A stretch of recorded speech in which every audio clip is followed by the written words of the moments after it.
कहा सर हमने लोन रखा, हम कहाँ से देंगे। कह रहे हैं मुझे नहीं पता है, यहाँ पे लगा तुझे तो मैं लगाने ही नहीं दूंगा। उन्होंने साफ बोला कि तुझे तो मैं लगाने ही नहीं दूंगा। मैंने कहा सब लग रही है, हमें भी लगाने दो। तो कहने लगे नहीं, यहाँ नहीं लगेगी। अब हम लोगों के बारे में सोचिए कि रेहड़ी पटरी वाले कमाते, उन्हें कमाने दिया जाए।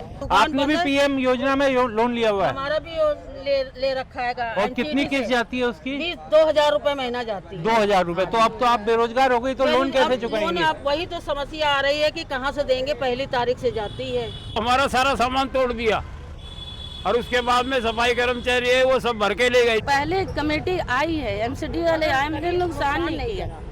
जो अब किया है वो नहीं। जब इस सरकार है ये जब से हुआ है, और नहीं पहले नहीं हुआ। पहले आती थी, ये कहते थे पीछे करके लगा लो, हम नहीं बोलेंगे, आप कमाओ और खाओ।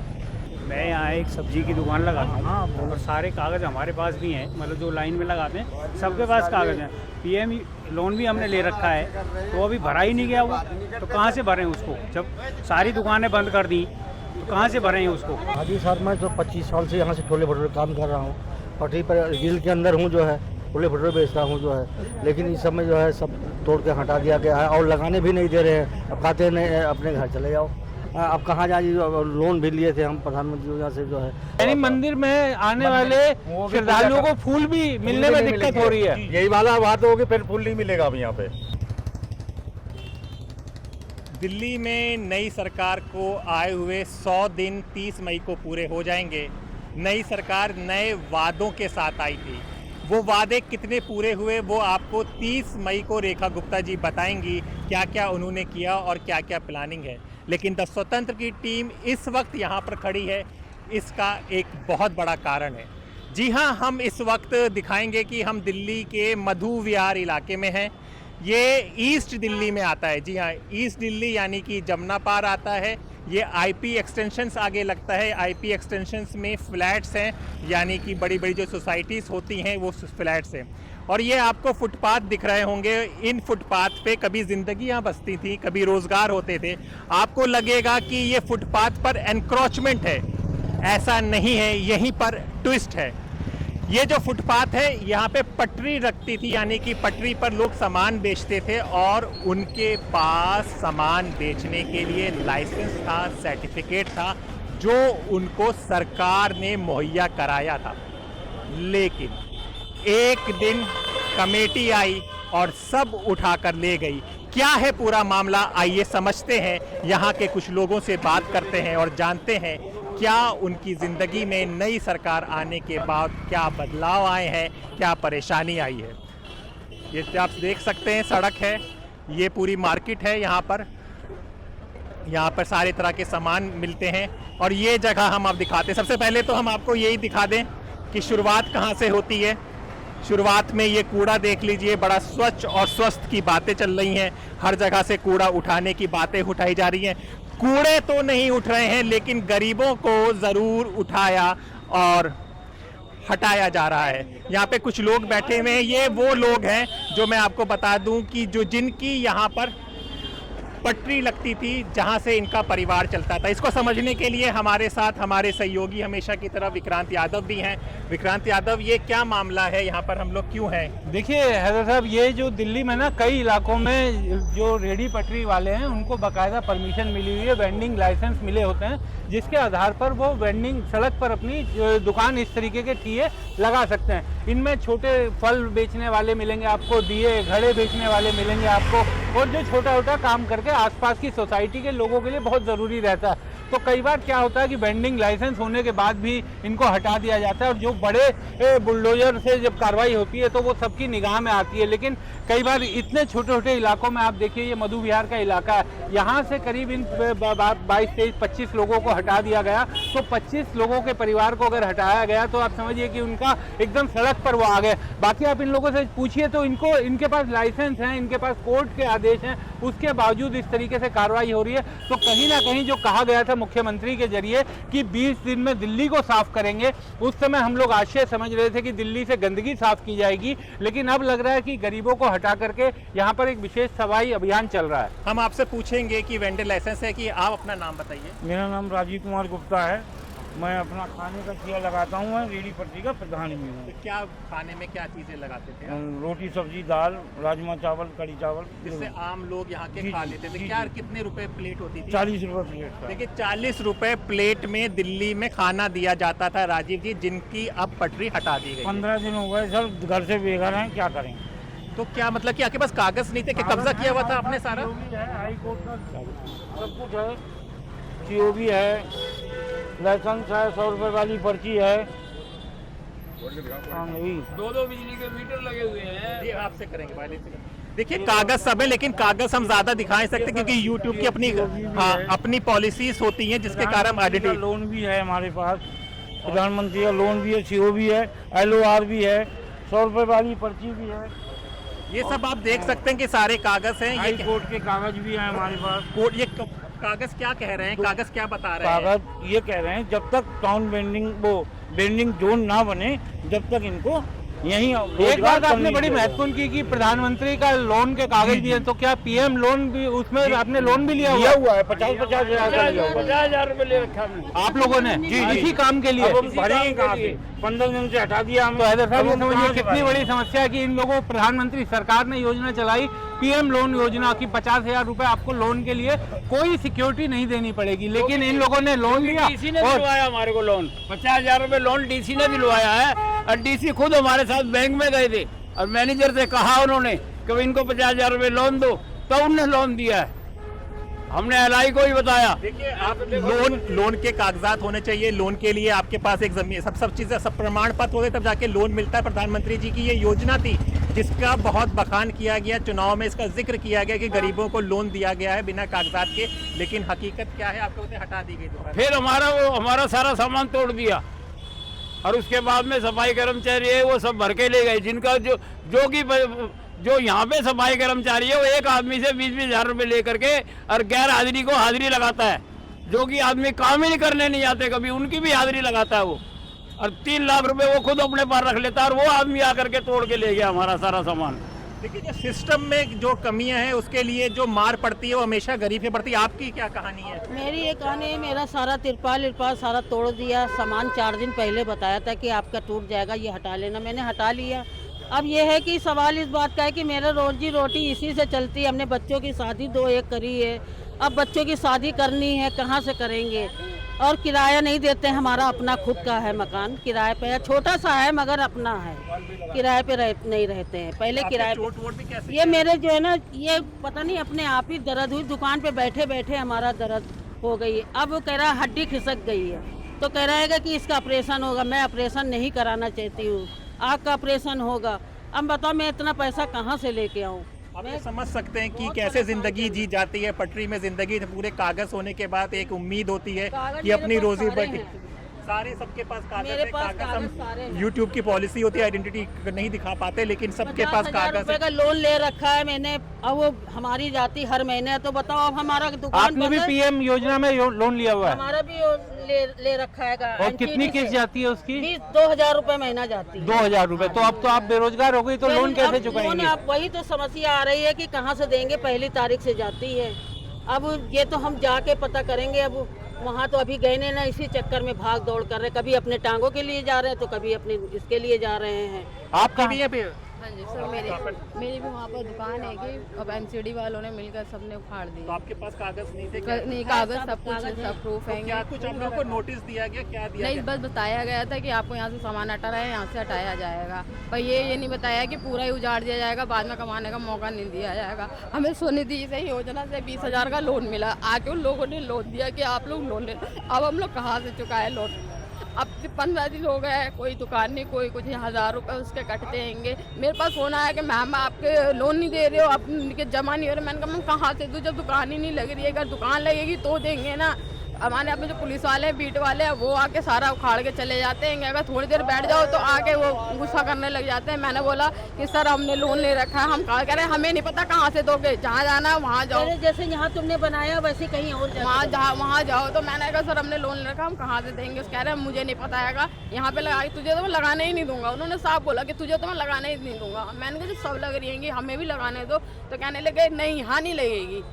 उन्होंने लगने मैंने कहा हमने लोन ले रखा था, जब प्रधानमंत्री के पास जाओ उससे बोल जाएंगे। उन्होंने दिया ना लोन तो उन्हीं के पास जा। मैं आपके चैनल से ये कहना चाहती हूँ प्रधानमंत्री जी, अगर आपने लोन दिया है, आपको हमको कमाने का मौका दिया है, तो प्लीज इस पे गौर करिए कि हमारे साथ भी कुछ इंसाफ हो सके, हम भी कुछ कर सके।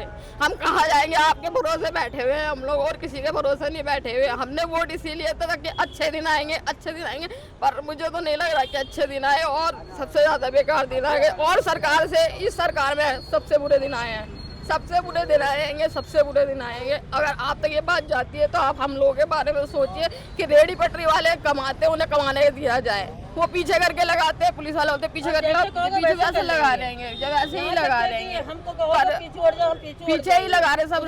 कमाने का उन्हें मौका दिया जाए, बस उन्हें कमाने का मौका दिया जाए, क्योंकि यहाँ पे बहुत से परिवार है जो स्वनिधि योजना से जुड़े हुए हैं। यानी कि एक बंदा, बहुत सारे जने, बहुत करोड़ पूरी दिल्ली में होंगे जो स्वनिधि योजना से जुड़े हुए हैं, और वो इसी भरोसे पे कि हम रेडी पट्टी लगाएंगे उससे लोन दिया जाएगा। पर जब रेडी पट्टी लगाने नहीं दी जाएगी तो लोन किससे भरेगा? वो नहीं भर पाएगा, लोन नहीं भर पाएगा। आपका भी यहीं पर है? जी हाँ, इसी में हम चारों जने काम करते हैं, मेरा पूरा परिवार ही काम करता है। हम 14 मेंबर हैं, इसी में ही काम करते हैं, अपना गुजारा करते हैं। बच्चों की शादियां भी करी, बेटी की भी शादी करी इसी से। घर आज बेटी मेरी बेघर है, मेरे पास ही है। कितना टाइम हो गया होगा हमारे? मैं 85 से इसी जगह में। 1985? जी हाँ। यानी कि आप समझिए कि 40 साल के करीब। 40 साल के करीब। 40 साल। जी हाँ। तब तो ये सब आपके सामने ही बसा जी, हुआ था। ये सब ये सारा एरिया तब था भी नहीं, क्योंकि हम जब हम लोग तब लोग 40। जी हाँ, हम यहीं के निवासी हैं, मधु बिहार के। मगर यहाँ कुछ भी नहीं था जब से हमें, एक पानी भी नहीं मिलता था। पानी भी हम प्रीत विहार से भर के लेके आते थे। यहाँ कुछ भी नहीं था जब से हम बैठे हुए हैं यहाँ पे। तो हमें ये बताइए कि ये अभी इसी सरकार के तहत होगी, इससे पहले जी पहले कमेटी आई है, एमसीडी वाले आए, मगर नुकसान नहीं किया। जो अब किया है वो नहीं, जब इस सरकार है ये जब से हुआ है, और नहीं पहले नहीं हुआ। पहले आती थी, ये कहते थे पीछे करके लगा लो, हम नहीं बोलेंगे, आप कमाओ और खाओ, जो मेरा काम है हम बता देते हैं। मगर कभी ऐसा नहीं किया कि बिल्कुल ही खत्म कर दिया। मतलब कि पूरा तोड़ दिया है सब कुछ। अब आप मतलब कि अगर शुरू भी करेंगे तो उसके लिए फिर से सब कुछ करना पड़ेगा। जी हाँ, फिर करना पड़ेगा, फिर बैठना पड़ेगा। आप मतलब कि समझ रहे हैं कि कमेटी हमेशा आती थी, अगर ये लोग आगे बढ़ जाते थे तो उनको पीछे कर दिया जाता था कि पुरानी लोकेशन पे कर दिया था कि अपना काम कर लो, क्योंकि वनडे सर्टिफिकेट है। लेकिन जो इस बार हुआ है, इस बार जो इनका ठेला था, जो भी इनकी झोपड़ी थी, जो थी, उसको तोड़ दिया गया। यही यहाँ तोड़ दिया गया सारा, तिरपाल सारा फाड़ दिया। अब बताओ 10-20 हजार रुपए का तिरपाल आते हैं, कहाँ से लाएंगे? बांस लाते थे, बांस सारे बांस तोड़ दिया, ऐसे तोड़े कोई काम के नहीं रखते। ये तो शायद जो आप ये कह रहे हैं वो मेरे ख्याल से सही है कि गरीबों का ही हट। देखिए लग ऐसे ही रहा है, क्योंकि आप देखिए इस फुटपाथ के पीछे ये वेंडिंग इनको जोन था जिसमें ये वेंडिंग अपनी दुकानें लगाते थे। कई बार जो पहले आता था यहाँ से हटाया जाता था। कई बार क्या करते हैं, दुकानदार भी थोड़ी गड़बड़ कर जाते थे, जो सड़क पर बैठे हुए थे वो अपना सामान आगे ले आते थे। तो अगर आपको दिक्कत है, निश्चित तौर पर उसको हटाया जाना चाहिए। लेकिन अगर कोई 40 सालों से अब ये बैठे हुए हैं यहाँ पर, ये मैं क्योंकि दिल्ली में पैदा हुआ हूँ हैदर भाई, तो मुझे पता है कि 40 साल पहले यहाँ कुछ नहीं था, इस तरीके के बाजार, इस तरीके के बड़े बड़ी अट्टालिकाएं ये नहीं थी यहाँ पर। तो इन लोगों को 40 साल बाद अब सड़क के पीछे बैठे हुए वेंडिंग अपने अधिकारों के साथ ये वेंडिंग कर रहे हैं। और एक बात हमको ये मानना चाहिए कि सड़क पर जो बैठा हुआ अपना सामान बेच रहा है, हर आदमी अवैध कब्जा किया हुआ आदमी नहीं है, उसके पास वो अधिकार है, वो वहीं बैठ कर अपना घर चलाता है। अब आप सोचिए कि प्रधानमंत्री योजना के तहत इनको माताजी को सबको पैसा मिला हुआ है, 50,000 रुपए इन्होंने पैसा लिया, सोचा कि अपने व्यापार को बढ़ाएंगे, अपने काम धंधे को बढ़ाएंगे। लेकिन अब हालत देखिए, सब यहाँ खड़े हुए हैं। आपने राजीव जी आगे क्या सोचा, क्या कोई किसी से बात हुई आपकी? जी सर, हम भाग दौड़ कर रहे हैं, सबके पास डीसी साहब से अभी मिले। पर जो नुकसान हो गया उसकी तो भरपाई सर देखो, हमारे ये थैली हमारी ऐसी ले गई थी। ये फोटोग्राफ आप देखिए कि थैली थी कैसे लेके ये ले गए और है कैसी, कर दी कैसी, ये देखिए मेरे पास भी है। हाँ ले गए ऐसी थी। इस तरह से मतलब कि ऐसा लगा कि नुकसान पहुंचाने के लिए गरीबों का पूरी तरह से ले भी गए थे, रख सकते थे, लेकिन तोड़ दिया गया है चीज़ों का। आपका कभी कुछ? मैं जनाब ये फूल बेचता हूँ, ये मंदिर के आगे थोड़े से। अच्छा। जब तो कागज मेरे पास भी पूरे हैं। मंदिर के आगे फूल? हाँ, मंदिर के आगे फूल बेचता हूँ थोड़े से। किस का मंदिर है? हनुमान जी का मंदिर है, छोटा हनुमान मंदिर है मधु बिहार में। मैं वहाँ फूल बेचता हूँ, हमें ऐसा कोई वो नहीं थी। आराम से बेच रहे थे, कम से कम 35 साल के करीबन हो गई है। और आज दशा वो हो रही है, फूल की तो चले गए, वहाँ माला भी ना बिक रही है, ना फूल मिल रहे। एक तो फूल की महंगाई चल रही है और ऊपर से गर्मी और ऊपर से इन्होंने सरदर्दी कर रखी है हमारे दिमाग में। कभी लिया है 5 किलो लाए, बिका तो बिका, कमेटी का नाम सुनकर वो भी ढक के धर देते हैं और उसके बाद में भबका खाती वो हो जाता है। हमारा कच्चा काम है। यानी मंदिर में आने वाले श्रद्धालुओं को फूल भी मिलने में दिक्कत हो रही है। यही वाला बात होगी, फिर फूल नहीं मिलेगा अब यहाँ पे। जो भी अपने उस पे जो कमा रहा है, अपने बच्चों को पल रहा है, आज दशा वो हो गई है कि यहाँ पे कुछ भी नहीं है। अब अपने गाँव चले जाओ। सीधे अपने अफसर जो जिंगे कभी दिखाई भी नहीं देते थे, वो अफसर कह रहे हैं अब अपने गाँव चले जाओ। हम क्या करें? तो आप लोगों ने क्या करें हम? आप लोगों ने अब वो पैसा कहाँ से भरा जाएगा? हम तो ये पूछ रहे हैं, वो जो 50,000 रुपए वो भरे कहाँ से जाएंगे? उन्होंने तो बैंक की किताब ले लिया है, आधार कार्ड हमारे जमा कर लिए हैं, वो तो काटते रहेंगे। अरे जो बैंक में पैसा नहीं जाएगा वो काटेंगे कहाँ से?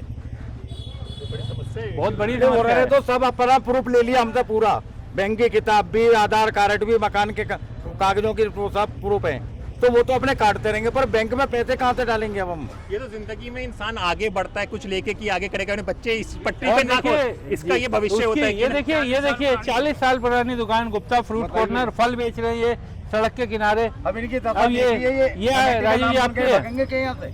हाँ, तो ये देखिए इस तरीके से दुकानें लगाते थे अपनी, और अब ये दुकानें 40 साल 1985 से। एक बात की, प्रधानमंत्री योजना के तहत इन लोगों को पैसा दिया गया, और वो स्ट्रीट वेंडर, छोटा काम करने वाले लोगों के लिए ही है कि वो अपने काम को ग्रो करें। और उन्हीं की सरकार, कहा गया था कि दिल्ली में ट्रिपल इंजन सरकार आएगी तो विकास की रफ्तार और तेज होगी। तो आप देखिए कि किस तरीके से गरीबों के साथ विकास हो रहा है। 2018 में सर टाउन वेंडिंग कमेटी बनी, चुनाव हुआ, चुनाव में मेंबर भी मैं चुना गया, फिर भी मेरी थैली उठा दी। ये 40 साल पुरानी फोटो है। ये देखिए खाना सबके पास है, कोई 6 रुपए 2 रुपए इसमें लोगों को खाना खिलाया जाता था। गरीब लोग तो खाते होंगे। तो इस तरह का हाल दिल्ली में बहुत जगह देखने को। बताइए उसको पकड़ते नहीं है?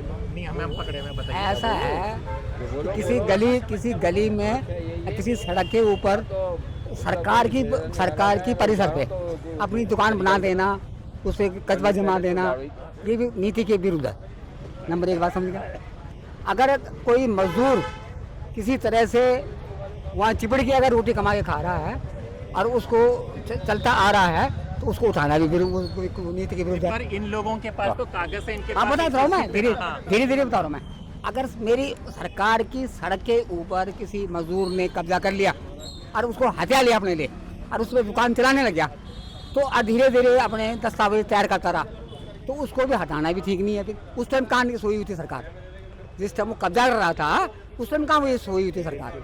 पर हाँ, ये पूरा सिस्टम ही है, इस तरह से सिस्टम की तरह से काम। जब मेरे कहने का मतलब देखिए इन दोनों चीजों में एक छोटा सा फर्क है इधर, तो तब क्यों हटा रहा है उसको? बिल्कुल हाँ। एक छोटा सा फर्क है। अवैध कब्जा ये होता है जब आप सरकारी जमीन पर कब्जा करते हैं, लेकिन आपको जब वेंडिंग लाइसेंस देती है सरकार, तो वो वेंडिंग लाइसेंस आपको उस जगह यही बात है, शायद समझ नहीं पाते लोग चीजों को। अवैध कब्जे में बहुत फर्क है। अगर मैं यहाँ पर सड़क पर अपनी दुकान लगाना शुरू करूंगा तो वो अवैध कब्जा होगा, क्योंकि मेरे पास कोई वेंडिंग लाइसेंस नहीं है। लेकिन ये लोग वेंडिंग लाइसेंस के साथ, इसीलिए क्योंकि हर जगह व्यापार के लिए दुकानें नहीं हो सकती और हर जगह ऐसा मुमकिन भी नहीं है। और इनको तो सब लोन वोन भी मिला, बताइए। अब क्या होता है? तो कहा है लोन भी तो उन्होंने ही करवाया है कि वो कह रहे हैं कि अपने काम को बढ़ावा देने के लिए जो सरकार से सुविधाएं बनी हुई हैं, वो लोन लेके अपने काम को बढ़ाओ, और इधर वो कह रहे हैं कि अपनी दुकानें बंद कर दो। तो सरकार को तत्कालीन समय में ही ऐसे समस्याओं का समाधान करना चाहिए, और नहीं होता अगर कोई वहाँ कब्जा जमा के बैठ गया, अपने कर्म को करने लग गया और उसको आगे संचालन कर रहा है, तो करने दो, क्यों उठा दो? मैं यहाँ एक सब्जी की दुकान लगाता हूँ और सारे कागज़ हमारे पास भी हैं, मतलब जो लाइन में लगाते हैं सबके पास कागज़ हैं। पीएम लोन भी हमने ले रखा है, तो अभी भरा ही नहीं गया वो, तो कहाँ से भरें उसको? जब सारी दुकानें बंद कर दी तो कहाँ से भरें उसको? ये इसका कोई समाधान निकालो। तो अब आप समझ सकते होंगे कि समस्या एक नहीं है, समस्या कई ज़्यादा हैं। अवैध कब्जा अलग होता है, एक पटरी का एक अपनी चीज़ें होती हैं जो उनके पास वेंडर लाइसेंस है, उसके बाद इनको हटाया गया, इनके पास लोन है। अब तो आगे क्या इनके पास आना, ये कानून जाएंगे? कोई नहीं, ये लोग इंतजार करेंगे, कचहरी जाएंगे, कचहरी में जाकर के अगर इनको किसी तरीके की राहत मिलती है तो अलग बात है। लेकिन अब क्योंकि ये लोग कोशिश कर रहे हैं सरकारों के पास भी जाकर, मंत्री से कल मिले आशीष सूद, क्योंकि कंसर्न मंत्री है, शहरी विकास मंत्री, हाँ जी सर, मैं तो 25 साल से यहाँ से छोले भटूरे काम कर रहा हूँ। पटरी पर रील के अंदर हूँ जो है, छोले भटूरे बेचता हूँ जो है, लेकिन इस समय जो है सब तोड़ के हटा दिया गया है और लगाने भी नहीं दे रहे हैं। अब कहते हैं अपने घर चले जाओ। अब कहाँ जाए, लोन भी लिए थे हम प्रधानमंत्री योजना से जो है सब। जाएं तो कहाँ जाएं, लोन लिए हुए हैं। यहाँ पर खाने पीने का सामान था, सस्ता मिलता था, लोगों को करता था, लेकिन अभी इनको हटा दिया गया है। अब क्या इनके आगे है, बात कर रहे हैं ये लोग, मंत्रियों के पास जा रहे हैं, इनके पास कानूनी लड़ाई है, लंबा प्रोसेस है, लेकिन अभी फ़िलहाल इनकी ज़िंदगी में बहुत मुसीबतें हैं। ये मुसीबतें शायद रेखा गुप्ता 30 मई को कुछ ऐलान करने वाली, तो कुछ इनको फ़ायदा हो या ना हो, लेकिन अभी जीवन बहुत कष्ट में है। 30 तारीख को हैदर साहब दिल्ली सरकार के 100 दिन भी पूरे हो रहे हैं, तो 100 दिन की जब पूरे होंगे तो क्या उसमें बताया जाएगा कि दिल्ली से ऐसे कितने जो वेंडर थे उनको हटाया गया? क्या सरकार अपनी उपलब्धि में ये भी शामिल करेगी? ये देखने वाली बात होगी, क्योंकि बीजेपी हमेशा से कहती थी कि जहां झुग्गी वहां मकान। प्रधानमंत्री जी कहते थे कि जो छोटे छोटे रोजगार सड़क किनारे कर रहे हैं उन लोगों के रोजगार को और आगे बढ़ाने की जरूरत है। तो क्या 100 दिन में इसको भी उपलब्धि बताएंगे कि हमने जो दिल्ली के अलग अलग इलाकों से जो छोटे दुकानदार थे, जो स्ट्रीट वेंडर थे, उनको हटाया गया? ये भी देखने वाली बात होगी। और निश्चित तौर पर हम स्वतंत्र पर आपको, अभी हम मधु विहार में, दिल्ली में बहुत जगह से ऐसी शिकायतें हमारे पास आ रही हैं। हम कोशिश करेंगे जितनी ज़्यादा जगह जाकर अपने दर्शकों को इस बारे में जानकारी दे सकें। क्योंकि देखिए, हमने इसी तरह की पत्रकारिता की है, इन्हीं की आवाज़ उठाने के लिए हम लोग मेन स्ट्रीम मीडिया से आकर यहाँ पर बात कर रहे हैं। और जो कुछ भी होगा, यानी कि केवल मधु विहार में नहीं, और जहाँ जहाँ पर भी बिल्डोज़र चल रहा है या पटरी वालों को हटाया जा रहा है, कम से कम उनकी खबर तो हम लोगों तक पहुँचा दें, सरकार के कान तक तो पहुँचा दें कि क्या हो रहा है। जो भी होगा आपको द स्वतंत्र पे बताया जाएगा। अपने दोस्त हैदराबाद नकवी को इजाज़त दीजिए, फिर होगी मुलाकात एक नए विचार के साथ। तब तक के लिए नमस्कार।